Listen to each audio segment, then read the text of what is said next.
Good morning, everyone. Welcome to episode 14 of Pantry to Plate. I'm so excited because we have our lovely guest, Chef Ashely Keyes, in the kitchen today, and she's going to be teaching y'all something about cooking.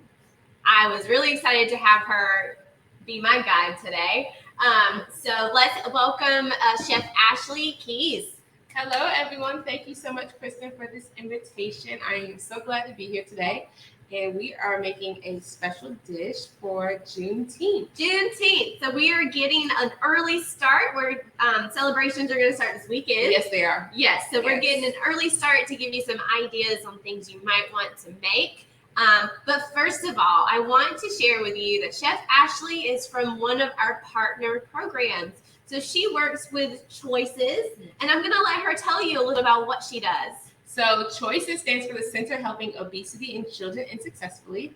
We started way back in 2002, so this is our 20th year. Whoa! So we have been trying to combat childhood obesity, and we were doing a pretty good job of it, and then the pandemic hit. So we're looking at our numbers now, and we're seeing that increase in childhood obesity coming back. So we're going to have to fight a little harder. A lot of factors that play into that. Yes, it is. And so we're so thankful for the Atlanta Community Food Bank partnership with our mobile food pantry program and our Cooking with Choices program, where we can give families groceries so they can learn how to cook healthier at home. So this is a very important partnership with Choices, and us being able to feed families every month and putting food in the kitchens so families can cook the healthier meals that they have to save money instead of having to eat out. Yes, preach it. So we're doing the same thing, but in different places. Yes, we are. Yes. So we're so excited. So today we are going to make a cornbread griddle cake, but we're going to add a lot of vegetables.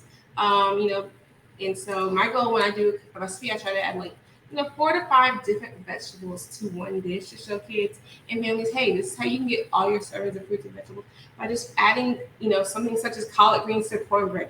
A lot of times there's 2 separate items on a plate, but guess what? You can add kale or, into the cornbread, So families really? I'm like, yeah, wait until you try it. Just try it. One bite. Take a bite and try it. If you don't like it, I understand, but at least you have tried it. So we're going to get started with that, and we're going to talk a little bit about Juneteenth and all those great things. So the first thing I'm going to do is cut up some collard greens we have here. So our wonderful assistant has washed them and taken the core out. You can use kale. You can buy pre-bought collard greens. You can buy pre-chopped or pre-bought frozen or fresh, or even canned if you want to. So it's just depending on what you have in your pantry. So you can use spinach, any type of leafy green. So we're going to just roll these up. We're going to do some ribbons. And then we're going to saute these. Yeah, so you just stack those leaves on top of each other, right? Yes. And then you just roll them up into a tube. Yes. Now you're just cutting them up in really thin slices. Yes. Yeah. So we're going to work on that. And we're going to saute our veggies just a little bit to get some of that water out.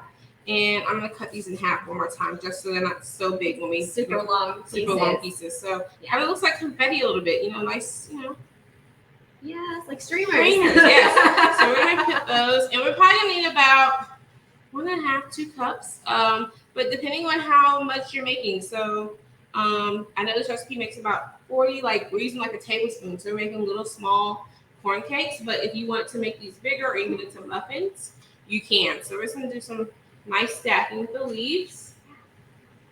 And then with the leftovers, you can blanch these and save them and freeze them for another dish. If you want to do sauteed greens or make a salad with them, before you blanch them, you can also chop them up really nice and fine and turn into, a slaw even. That blanching is really important. Can you tell us why? So it will save them. So right now, these are very fresh greens, but if you're not going to use all these at one time, you can blanch them and use them for another purpose. I'll blanch and do a wrap with these, like a lettuce wrap. Instead of using lettuce, you can use collard greens. I've done chicken in them, or even just making a whole lot of fresh veggies and sauteing them up and making them. It's like a egg roll type thing without the carbs. Like a tortilla. Yes. But with a collard green leaf. See, so that's why we have to cut them. Too long. So I'm going to go ahead and just tear them. This is something that kids could do. The Choices, we try to show the whole family how to get involved in the kitchen. So the kids can go in here and just tear them up. So love that. If you have any questions, feel free to ask. So, they look at collard greens in the African American culture as like a prosperity food. So they look at collard greens like the money, or the dollar bills. Juneteenth, and like the meal you eat at Juneteenth is similar to what you eat at New Year's. Got it. So the collard greens are going to represent money as well. Well, yes. So we want to make sure we have something red, something green, something yellow, something black, and this is Juneteenth. So you go to like a lot of picnics this weekend or festivals, and they'll have like a lot of barbecue. They'll have something green. They'll have a little bit of soul food. It's more southern than soul food.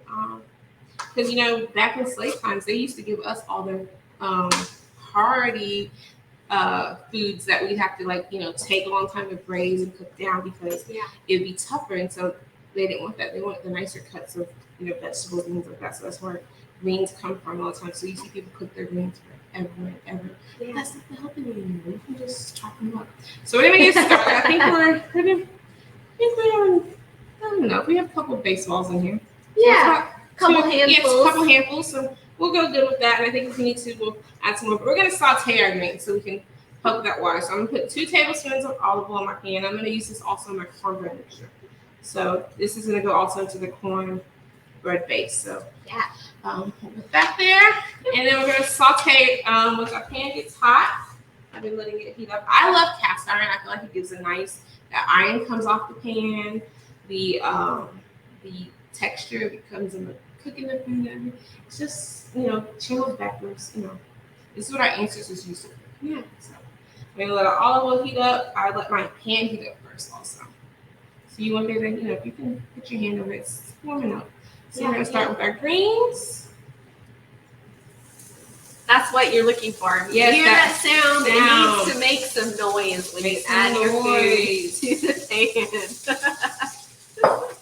And we're going to chop up some onion. We have some onions that we've already diced up. So we're going to add to that.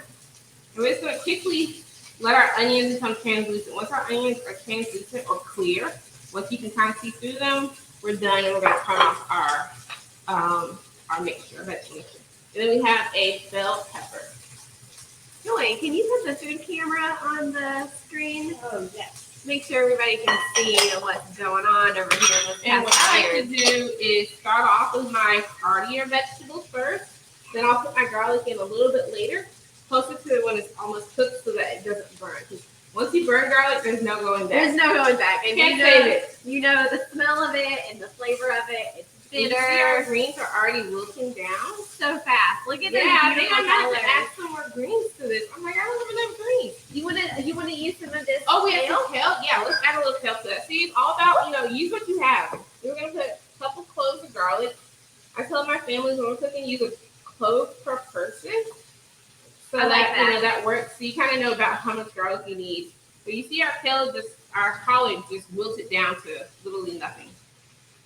We're going to add some kale in there. This one's going to be a combo of kale and collards. Yeah. We were testing it out earlier.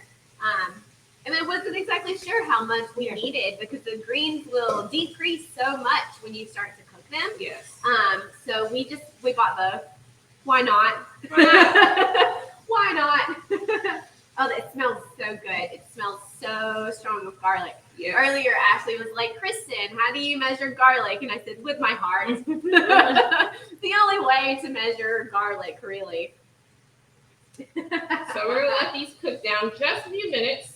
Once our onions are translucent, that means our dish is pretty much ready to, turn the heat off because it's going to continue cooking on the grill when we cook these with the pancakes. So we're going to just lightly.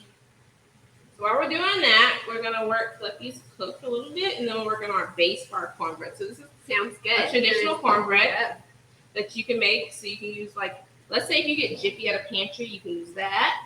Or you can use cornmeal, or you can use the cornmeal mix. So we're going to show you how to make it from a traditional cornmeal mix today. But if you have a Jiffy box, then you could remove the sugar. We're not going to use sugar today in our mix. We're going to just kind of do more of a savory cornbread. Yeah, nice and savory with all the garlic and onions. Yes. And some cheese. Yes. Can't forget the cheese, just enough to add to the flavor of the mix. You're going to notice that we're not going to add any salt to this mixture today. And it has a lot to do with where salt is in all of the ingredients that you're starting with. So if you're going to use cornmeal, straight cornmeal and not a mix, you would be using cornmeal and flour and adding some baking powder for the rising agent.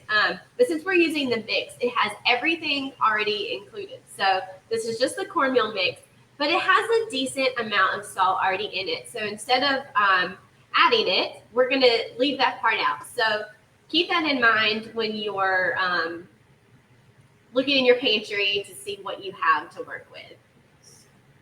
See how much it's already decreased over there? Yeah, such good colors. It is. It's very bright, and that's the thing about it. We just want to cook the kale just enough to start it cooking because it's going to finish when it's on the griddle as a cake. So I'm almost ready to turn this off. Our onions are starting to become clear. I see that garlic cooking. Well, I'm going to go ahead and get this all mixed up over here. That works. So for the original recipe, you need 2 cups of cornmeal and 2 cups of flour. So I'm using 4 cups of the cornmeal mix. So that has everything in it.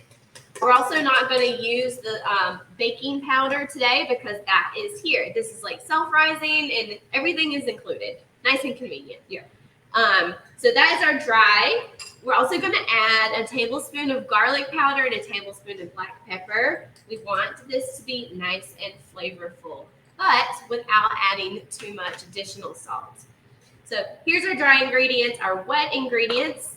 I've got 2 cups of buttermilk. This one's low fat. If you don't have buttermilk, you can add vinegar to milk. Or even lemon juice. Or lemon juice, yes. So that adds the tangy flavor that you would get from the buttermilk. And we don't always have buttermilk in our refrigerators. Or you can do if you don't have buttermilk, you can do like a Greek yogurt. It'll give a nice tang to it. So plain Greek yogurt, something like that. So, can you hand me the sheet tray? We're going to chill our veggies down a little bit by using a chilled sheet tray that we put in the freezer just for a few minutes. So that's something also the kids can do. They can put this in the freezer. And can you share why you're chilling the veggies before you add it to the mix? Yes, I want to make sure that my veggies don't cook the egg in the cornbread mixture. So so that makes sure that we at least have them chilled down a little bit. Because right now, if you put that egg in there, it just scramble up. Yeah, make sure it's all balanced and it's a little chilly. It's super clever. I love that. Any ways to get the kiddos involved? What is the easy things they can do? Don't chop your greens. Tell them to wash their hands and go for it. Just tear them up. Yeah. That's the thing. We try to show families how they can cook together. It's also a bonding time. Communication skills are made. You get to really talk to your kid and see how was that school day. You know what happened today at school, or if something's bothering them. That's the time they might open up a little bit more because they don't even know they're really talking to you about issues they're having, and they get to kind of just communicate. And they're like, oh, so tell me about everything. Yeah. Even if it's just this is what I ate for lunch today. Yeah. There's something to be said about the bonding that happens over food. Yes. So we're going to spread these out so it can kind of cool off a little bit. All right. So I've got my dry ingredients. I've got my egg and my buttermilk. That's my wet. So I'm just going to I'm going to pour a little bit at a time and not do it all at the same time. Just give it a little bit of the mix and then pour some more. And the last wet ingredient is going to be butter. Yes. So Ashley's going to talk to you about how you can melt your butter and not use another dish. Yeah, so what we just did was sauteed our vegetables. And what I did also with this recipe is I cut the butter and oil in half. So I'm using half butter, half oil. So I sauteed my vegetables in the oil, so that will give me a nice residue back in my cornbread mixture. And then we're going to add in it's 2 tablespoons each, but we're doing double, so it's going to be 4 tablespoons. So it's half a stick of butter if you're doing double.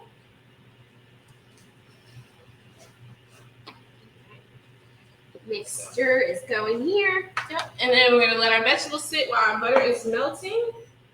And I'm just going to have my pan. So if you really want to get this a nice golden brown, you could. As long as you let it cook down, it's going to get some of those nice toastier notes. Or you can just let it melt in the microwave if you hey, I don't have time to let it melt in my pan. So, I'm trying to show you guys, if you ever had a hoe cake before, they used to fry them in lard and shortening, and they really just took, leftover bacon grease and threw it in the cornbread mixture. And so we're showing you a healthier way alternative to this. Yes. So like, I show families, I try to, like, if you're doing mac and cheese, let's do some cauliflower. Let's add some cauliflower, some butternut squash to it to, add some more vegetables and make it lighter. And using the low-fat cheeses and showing us tricks, hey, this is still mac and cheese, but it tastes even better. Absolutely. So we're letting our butter melt just a little bit, and then we're going to cook our cakes right back in this pan where we sauteed our vegetables. All right, there is the mix. Yep. So it's going to be a little tighter. Yes. But as soon as we add the butter to it and loosen up and some of those vegetables, it will kind of lighten up. But it's going to be a thicker batter than normal cornbread. You ready for me to start adding veggies? Yes, let's go ahead and add our veggies, and then we'll toss in our butter last. I'm just going to do a little bit at a time like I did previously. This kind is of such a beautiful color combo. And the red really stands out here. It does. Can you tell me about how red is significant? So red is significant for you think about the colors. Green is wealth. Red is for the sacrifice, the shed for. So it's like, the remembrance of blood and stuff, and remembrance and stuff like that. So we use red as a remembrance and our past. And then yellow and like orange, that's like our coin, our gold, our wealth, our knowledge. And so that's kind of how we look at things for Juneteenth. We always have like a red drink. We're going to make today. Showing families how to do that. And usually that red drink is something sweet like Kool-Aid or soda, or red strawberry soda, something like that. So we're going to make a lighter, healthier red drink using hibiscus. Well, in the beginning, it was hibiscus. Yes, it was. Right? Yes, so hibiscus. Also, here is words. You can grow hibiscus here. And here we go. So there's our butter. The version of hibiscus that can grow here is referred to as sorrel, or what's the other one? Roselle. I'm forever going to get that backwards. So roselle is the plant and hibiscus is the flowers. There is a separate hibiscus plant. Anyway, I digress. Okay. So the original red drink was made with hibiscus. Mm-hmm. And then it turned out that the corporate world decided to try to make money off of that red drink and started making Kool-Aid and marketing it to people who would drink the red drink to celebrate things like Juneteenth. So we're going back to the roots, to the original, with the hibiscus. And this started all back in 1865 in Galveston, Texas. So that's where the union finally came and said, "Hey guys, it was the third time it happened. It took them 3 times to go say, hey, you're free." So what Ashely is saying is that the enslaved people didn't actually know that they were free until 1 year after they were legally free. And they were supposed to still stay so they stayed in Texas, but that's when they started building roots and they were able to get paid for their jobs that they were doing versus being enslaved and having to work. So they started in Texas and stayed in Texas. And I was listening to a video how they made double baked bricks. So some of the best houses were made with because from their roots of back in being slavery, they double baked their bricks. And so some of those houses are still standing today in Galveston, Texas, and they're national historic landmarks. Wow. So I have our pan because we're almost ready to make the cakes now. I forgot the cheese. I'm getting the cheese mixed in there after the fact. Very important. Yes, but that's actually good in a way because it'll still be nice and chilled. It won't start melting from the vegetables. So it's kind of like that last thing you add. How's that look? That looks great. Does that look great? Can we show the camera? Oh my goodness, that is a heavy bowl. Yes. So we're gonna start griddling these up. You can also turn these into muffins. So that's another trick, make these into muffins. If you're like, hey, I'm trying to make griddle cakes, turn these into muffins. Thank you. You're welcome. So we're going to take these and make about a tablespoon. We want them to do silver dollar cakes. So this is like a nice little snack, a side dish to. Do you want to use your fingers or do you want a tiny little spoon? You have a tiny little spoon? Awesome. I'm like, hey, if I have to use my hands, I use my hands. I have all the tiny spoons. There's no, I'm not scared to use my hands. I'm not scared to get dirty. So we're going to take tablespoons and silver dollar cakes and spread them out. And these are, great for a soup. You have a soup or something to eat this with, or you can do this as an open face sandwich, a little bit bigger. Use a quarter cup, so 2 tablespoons. And you can make This is great for like a little snack. You could use some canned chicken on top of it. You know, open face sandwich. So a serving size for these, based on the nutrition, you can have 2 of these tablespoon size cakes, or if you want to make them bigger, you can have 1 with a 1/4 cup size. So it'll be just a bigger size final cake. But if you like the idea of like more food, if you use a tablespoon, it feels like you're eating more. Yes. It's a mind trick. It's a mind trick. Yes, it is. Okay. So these only take a few minutes to cook up because they are so small. So we're just everything's cooked inside other than the batter. Can I have my spatula? Yeah, I think I took it from you. You need this one? Oh, yes. Original from the veggies. Yes. So we're going to let these cook up. Do you want to work on our drink while we're letting these cook? Yes, I was just thinking that. Let me get all of the fixings for our drink.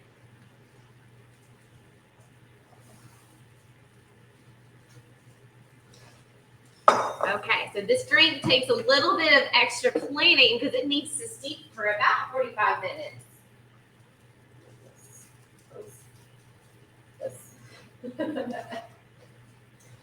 Okay, here we go. So this original recipe is for a hibiscus lemonade. So we don't have lemon today, so you can add lemon if you want to, or you can drink it just the way it is. So, you want to walk me through this? Yes. Okay. So we have let our hibiscus steep. And so we just, how much water do we use? We use about 4 cups of water? It's about like half a gallon. Half a gallon, okay. Ish. So that's like 8 cups of water. Mm-hmm. So, and how much hibiscus do we use? We use a couple cups. So 1 cup of hibiscus to 6 cups of water. So for the full gallon, it's a little less than 16 cups. So there's a little extra hibiscus in here, but I don't think that hurts. No. So we're gonna strain this, and we have ginger in here. We have cloves in here, and we're just gonna strain it. It's a nice, rich purple color. So we're gonna strain it so we can get all of our liquid out. Yes. So if you don't have a strainer, you could use like a towel. If you have a towel, like a clean towel, and just squeeze it out. Or you can use like cheesecloth if you have cheesecloth. Or you can use a strainer and just, use a ladle and scoop out the. The recipe called for using a fine mesh strainer like this, with a really small mesh. But the pieces in this mixture, they're not too small. Yeah. Use what you have. You can get hibiscus or sorrel from your local farmer's market. And what I would do also is just, I could steep this in another pitcher of water overnight in the refrigerator, and it will still give off plenty of flavor. So don't throw it away after one time. Just save it, and you can add more water to it because it still has lots and lots of flavor. Well, it's like when you make tea. You Yeah. make hot tea. Yeah. You can make more than 1 cup Yeah. with 1 bag of tea. Okay, let's see. I'm going to pour this over the top really slowly. Here we go. So our cakes are cooking. Do we have a pan we can cook these in? Norma, could you grab a plate? Yes, a plate. So I like to do these also. Another way you can do these is add like some corn niblets. You could leave the kale or collard greens out and use like if you have leftover collard greens, just top them on top of it with some smoked turkey. Could you put the leftover greens inside? You could put the leftover greens, just strain the liquid, a little bit of the liquid out, so that squeeze the liquid out of it. The what do we call it? The pot liquor. Yes. Remove the pot liquor and use that. You can use it because sometimes people do cook their greens. You could add some smoked turkey in here if you have to. You don't want to use the ham hock because that's going to make it too salty. But yes, you can definitely put. You can also use like Parmesan cheese in here if you wanted to, or mozzarella, or any cheese, any kind of cheese you want to add. So what Ashely is saying is any cheese or any vegetable. Yes. Zucchini, fresh, great. Sweet potatoes, frozen, canned, yes. Any of them work. Look at this. So our griddle cakes are looking really good. Our pan is turn it down just a tiny bit. I keep making them. All right, so we're gonna add some honey to this mixture. Yes. So we talked about doing about a 1/4 cup. You know what? It's gonna get stuck in here. So right? yes, it will. Yeah. Yeah. I'm gonna eyeball it. Yes. So the idea is that this is still a little bit warm, so it's gonna help the honey milk, but you are gonna add sugar to your taste. So like you don't want it to be really sweet. You have control of A that. tiny bit of oil because my pan is getting a little dry. Because I know cast iron can be finicky at times. They're like, cast iron can be finicky. So take some. Giving it a couple swirls there. And I want to make sure that it doesn't all stick to the bottom of the bowl. So I'm just going to use my whisk here to do that. You can also make a simple syrup. Correct me if I'm wrong, Chef Ashely. Is it equal parts sugar and water when you make simple syrup? So you could do like a monk fruit if you want to use monk fruit. If you're like, you're trying to watch your carbs and sugar, you could use sugar and water, whatever you have as your sweetener choice. So, I have another idea. Take that, make a simple syrup with it, and then save it and strain it, and then like use it like water or other beverages you have. Makes like a mocktail. I see you. I see what you're doing. So you're gonna make a simple syrup with the hibiscus, leftover hibiscus. Yes.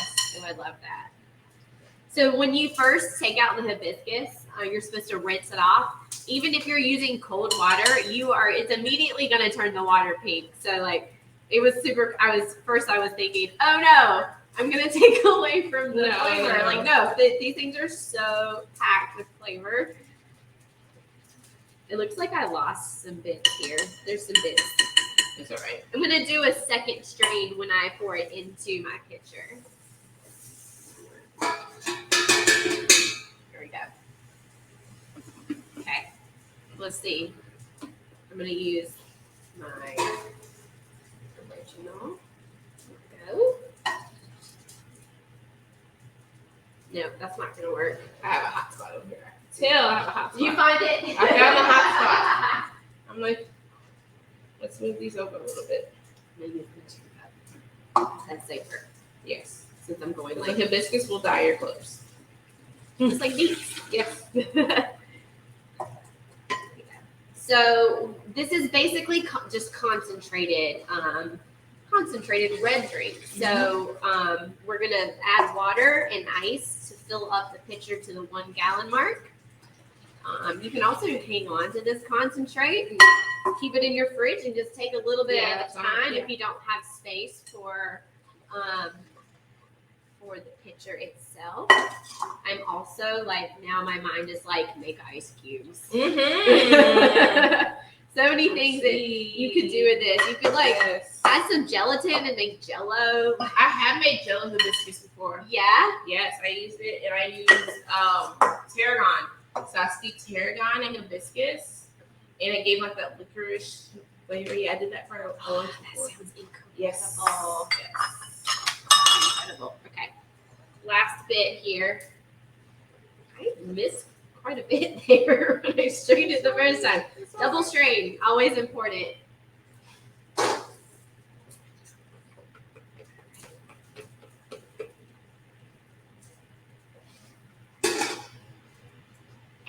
As you see, our cakes are looking fabulous. They're getting golden brown. It smells so good. You could do like a Greek. I'm thinking about what you could do on this with some pantry items. Like I could make like a dipping sauce. Some type of dipping sauce would go really good with this. Like a roasted red pepper. Like you take a roasted red pepper, some of the pepper we have, with some Greek yogurt, garlic. Yeah, make like an aioli with it or something like that. Like a dipping sauce for this. Yes, it sounds delicious. Yeah. Joy, how's everything going in the chat box?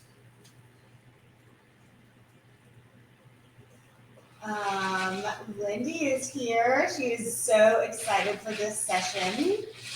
Welcome, Lindy. Welcome.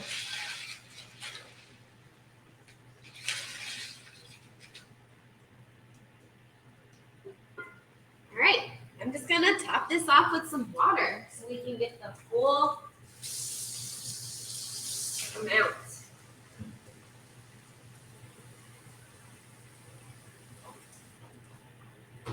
I could add some berries to that. I'm thinking about all these things you could do with that. You could add some berries to it. And use it as ice cubes instead of water and get some flavor. Yes. I love that too. Where did my lid go? Let's see. Right Aha. Oh, Mackenzie, maybe. Yes, hi, Mackenzie. She's here. Hi, Mackenzie. She's watching the California. Oh my gosh, thank you. It's early there. Thanks for tuning in this early. There is. There's our homemade red drink. That looks beautiful. It looks so good. So good. I'm also thinking like this would be great to dye some clothes. Yes. They probably do use hibiscus to dye, like beets and stuff. They use eggs and all this kind of stuff. This is the dry flowers of the hibiscus, just so you can see it, and it smells so fragrant. You could probably just put this in a bowl in your bathroom, and the steam from your shower make your bathroom smell amazing. This is what, my first time like really drinking hibiscus was I used to go to this favorite coffee shop and get the hibiscus tea they make. Yeah. And I was like, hey, I want to make this at home so I can save some money. And hibiscus was everywhere. Like my counters were, I was like, my mom's gonna get me because my counters are red and my hands are red. Everything is red. I'm like, well, let's take a look at this final product. Do a little taste, and then we're gonna send everybody home so they can make it. Or maybe you're already home. You can go to the grocery store so you can make it. Here you go. Thank you. You're welcome. All right. I'm gonna take a bite here. I'm super excited. These are so pretty. So pretty. Do you guys see the final? Oh, you're okay. and it doesn't have to be perfect. Everyone is unique. And it shows you kind of like, just get that char. And then the pancakes, you look for bubbles, but these don't kind of give you that kind. You're right. You're like, you're looking at where like you can tell by the crust on the bottom how it's forming. You're like, oh, when I put these, like after like 2 or 3 minutes, let them sit. How do they taste? So good. Definitely does not need any salt. Yes. Super flavorful with the fresh garlic and the ground garlic. And it's got a little kick in the background from all the black pepper. Yes. And it's super fresh. Got a little crunch and it's soft and it's just delicious. Thanks for sharing this You're recipe. welcome, Kristen. Thank you so much for having me. Of course. Okay. 1 second.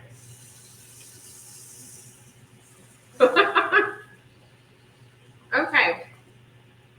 So, oh look, we are doing good on time today. Thank you all so much for showing up and learning from Chef Ashely. You may be seeing some more of her in the future. We've got a really good rapport going on over here. Yes. And I want Kristen to come join us in the kitchen at the Choices Community Teaching. I will definitely come join you in the kitchen.